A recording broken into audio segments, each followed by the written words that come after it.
Ayan, good morning mga kapanday dyan. Meron po tayo ngayong pasyente uli ngayon. Ayan, basa pa ako, galing ako sa ulanan. At ito siyang gagamutin. Ayan mga kapanday, medyo namumutla ang bata. Napapainom siya ng mga hindi dapat pwede mga drinks at saka mga chicheria. Yung sikmura yan sa malasat, yung mga sikmura ko sa makatagal na sikmura ko Susumukan yan. Nilitsang ko Yan o, ano na yan, open din na rin. Tinawag mo, lalabas sila, pagkatawag.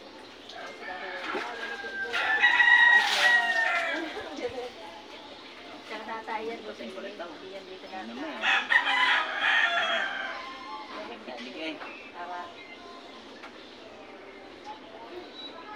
Pakainin chichiria at saka mga drinks siya, mga soft drinks.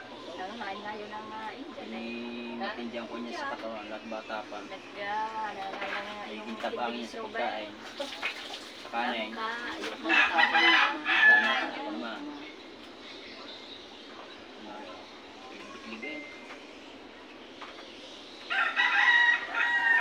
Pag sinaway mo na yun na parang tao siya o nakakaintip.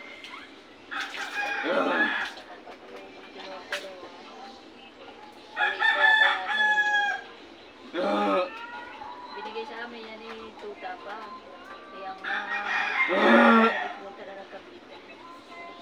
Patay mo tugtog. Binigay sa amin. Kami naroon ka lang. Kasi ayaw mo mga nangaso. Natatakot na ang napunta dito. Hindi mo ayaw. Pantas lang. Papagamp kita, hindi titigilan at hindi nakakahalay. Nangahalay. Manong-mano sa amin. Hindi rin, hindi lang rin. Kakakulan lang. Hindi mabait yung gamutin. Yung batang ko na, iyak na. Nasusuka? Kaya nga dyan ito, tandang ko sakit ng sikmura niya ang garni ko, sakit Yan, maganda na nasusuka na.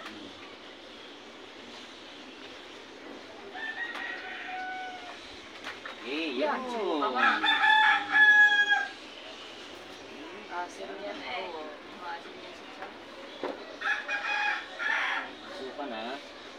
Sa malasa.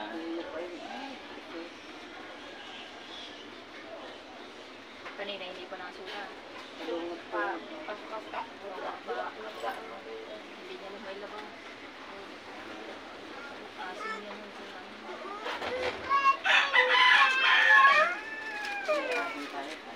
Yan mga kapanday, sumuka na siya. Naisuka na niya yung masamang lasa sa tiyan niya.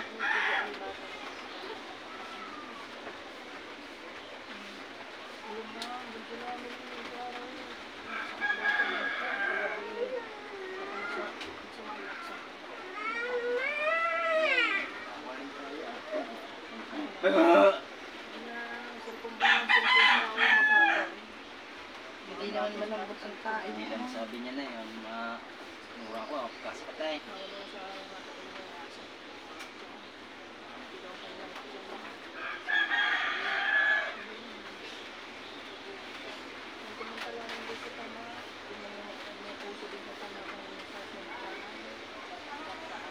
Minsan niya pagka yung matindi ang karamdaman ng dadating sa akin, hindi pa siya nagatay, mga ilang araw pala kasama na ng pakaramdam ko.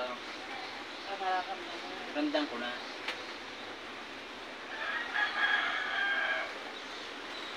Hindi niya ako nagamit na hilot niya dito, suka ko may suka ka. Lungat ako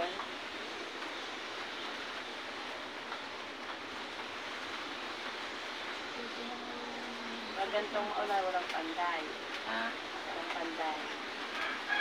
Meron, hindi kaso lang yung ulang. Papapandili sa labak daw. Tapos gagawin ako din yung kulungan ng manok, pa-building. Hindi makapagpunot na ulan. Ay, yung bahay na Saan? ay, sa anak ng Kuya Masaw. Yung ginagawa. Sa anak ng Kuya Masaw. Ayan, hanggang dito na lang mga kapanday. Maraming salamat at pasupport po.